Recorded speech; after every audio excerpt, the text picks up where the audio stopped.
اور اس کا ایک واقعہ بھی، حضرت عمر ہمیشہ حضرت ابو بکر سے نہ کوشش کرتے تھے آگے نکل جاؤں، آگے نکل جاؤں، آگے نکل جاؤں، ساری زندگی موقع نہ بن سکا۔ تبوک کا موقع آیا تو اللہ کے نبی نے کہا مال خرچ کرو۔ عثمان رضی اللہ تعالیٰ عنہ 10,000 لشکر کا سارا سامان تیار کیا، ان کی سواریاں، ان کا راشن کے لیے تھیلوں کو بند کرنے کے لیے دھاگے تک اپنے گھر سے دیے، اور 300 دینار اوپر دیے۔ تو اللہ کے نبی کی جھولی میں وہ 300 دینار پڑے تھے یوں، اور آپ ان دیناروں کو اٹھا کے یوں فرما رہے تھے ما علی عثمان اللہ یعمل بعدا، عثمان آج کے بعد کچھ بھی نہ کرے تو جنت واجب ہوگی۔ تو عمر کہنے لگے آج میں ابو بکر کو کاٹ سکتا ہوں، آج میں اس سے آگے نکل سکتا ہوں کہ وہ آج کل غریب ہے، میں مالدار ہوں، تو وہ تھوڑا لائے گا میں زیادہ لاؤں گا تو میں بڑھ جاؤں گا۔ لہٰذا انہوں نے اپنے مال کا آدھا حصہ، آدھا گھر میں رکھا اور آدھا لے کر آئے۔ ابو بکر نے جھاڑو پھیر دیا، جو کچھ تھا وہ سارا سمیٹ کے لے آئے۔ جب دونوں پراپرٹی سامنے رکھی گئیں تو حضرت عمر کی بہت زیادہ نظر آ رہی، ابو بکر کی بہت تھوڑی نظر آ رہی، لہٰذا حضرت عمر بڑے اطمینان میں کھڑے کہ آج جیت خطاب کے بیٹے کی ہے۔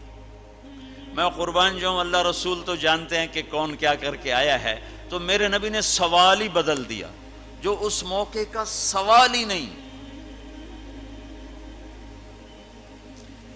کوئی آدمی مسجد میں چندہ دینے جائے، مدرسے میں چندہ دینے جائے، کہا جی مول صاحب یہ 1 لاکھ روپیہ ہے مدرسے کے لیے، مسجد کے لیے۔ آگے مولوی صاحب کہیں پیچھے کتنے پڑے ہوئے ہیں، تو وہ کہے گا اے بھی واپس کرو، میں تو تھوڑی نیت ہے جو کوئی چکر لگتا ہے کہ تسی ٹھیکیدار ہو، مگر علی شاید ابھی پیچھے کتنے پین۔ یہ موقع کا سوال ہے ہی نہیں۔ مولوی صاحب کو چاہیے جی جزاک اللہ، یہ لیجئے رسید، بسم اللہ، پھر بھی موقع آئے تو دیتے رہیں۔ تو میرے نبی نے پوچھنا یہ تھا ابو بکر کتنا لائے ہو، عمر کتنا لائے ہو، اور یہی اس موقع کا سوال ہے۔ لیکن اللہ رسول جانتے ہیں کہ کس کے مال میں وزن زیادہ ہے، تو میرے نبی نے سوال بدل دیا، فرمایا عمر ما خلفت، واہ واہ عمر پیچھے کیا چھوڑ کے آئے ہو؟ تو حضرت عمر تو وہیں دھڑم ہو گئے گا، با میں گیا، سوال سے ہی وہ پتہ چلے گا، با میری کلی اڑ گئی وکٹ۔ عمر ما خلفت یا ما ترکت لأہلک، یہ دونوں الفاظ ہیں، پیچھے گھر والوں کے لیے کیا چھوڑا؟ تو پہلے حضرت عمر بڑے جوش میں کھڑے تھے، پھر ایک دم ڈھیلے ہو گئے، کہنے با جی آدھا چھوڑا ہے آدھا لایا ہوں۔ پھر آپ نے کہا ابا بکر ما خلفت یا ما ترکت لأہلک، ابو بکر تو پیچھے چھوڑ کے کیا آیا، بچوں کے لیے کیا چھوڑ کے آیا؟ تو انہوں نے کہا ترکت اللہ ورسول، میں تو اللہ اس کے رسول کو چھوڑ کے آیا ہوں، باقی سب کچھ لے آیا۔ تو اس پر عمر کہنے لگے ابو بکر میں نہیں تجھ سے آگے بڑھ سکتا، کوئی بھی تجھ سے آگے نہیں بڑھ سکتا۔ اپنے کپڑے بھی دے دیے، اور ایک ٹاٹ تھا وہ پہن کر اس کو کانٹوں سے سی لیا۔ تو جبریل آئے، کہنے لگے یا رسول اللہ، اللہ تعالیٰ پوچھ رہے ہیں کہ ابو بکر نے یہ ٹاٹ کیوں پہنا ہوا ہے؟ تو آپ نے کہا کہ ابو بکر نے سارا کچھ اللہ اس کے رسول پہ لگا دیا ہے، اس لیے یہ پہنا ہوا ہے۔ تو کہا یا رسول اللہ، اللہ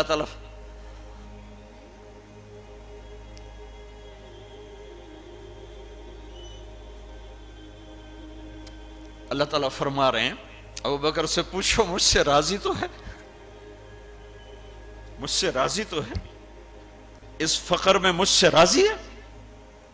میں تو اتنا سفر کر کے آیا ہوں، حالانکہ ابھی 4 دن پہلے میں 12 ملکوں کا 10 ملکوں کا سفر کر کے آؤں، ساری ہڈیوں میں درد ہے، میں اس لیے آیا ہوں کہ چلو کوئی بخشش کا بہانہ مل جائے، کوئی بخشش کا بہانہ مل جائے، اللہ راضی ہو جائے۔ آپ سارے اس لیے حج پہ جا رہے ہو کہ اللہ راضی ہو جائے۔ جو سارے جہان سے کہتا ہے مجھے راضی کر، وہ کہہ رہا ہے ابو بکر سے پوچھو مجھ سے راضی تو ہے۔ تو آپ نے کہا ابو بکر تیرا رب تجھے سلام بھی کہہ رہا ہے اور پوچھ رہا ہے کہ راضی ہو؟ تو ابو بکر کی چیخیں نکلی، میں اپنے رب سے راضی، میں اپنے رب سے راضی، میں اپنے رب سے راضی۔ میرے بھائیو بہنوں، زندگی ایسے گزار کے مرو کہ اللہ کو ملو تو اللہ خوش ہو کے مل رہا، ایسے نہ مرو کہ اللہ کی بارگاہ میں پیش کیے جا رہے ہوں مجرم بن کر، قیدی بن کر۔